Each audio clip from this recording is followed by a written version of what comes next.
सेठी की चिड़िया प्रोग्राम में नजम सेठी ने नवाज शरीफ और मरियम नवाज को खूब आड़े हाथों लिया।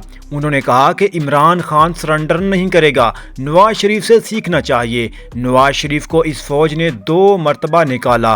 नवाज शरीफ ने दोनों बार इस फौज से समझौता किया। इस मरतबा तो अच्छा खासा मुकमका करवा कर भाई को वज़ारत उज़्मा और बेटी को वज़ीर आला बनवा दिया, लेकिन इमरान खान मुकमका नहीं करेगा। नजम सेठी ने मजीद कहा, अगर आप किसी को ज्यादा अरसा जेल में रखेंगे और वो टूटेगा नहीं और तगड़ा रहेगा तो वो हीरो बनता जाएगा। अगर पहले छोटा हीरो था तो अब बड़ा हीरो बन जाएगा। इमरान खान अब बहुत बड़ा हीरो बन चुका है, उसे फारिग करना अब इस सिस्टम के बस की बात नहीं है। नजम सेठी के इस तजज़िये पर आप क्या राय रखते हैं, ज़रूर बताइएगा और इस वीडियो को लाइक ज़रूर कर दें।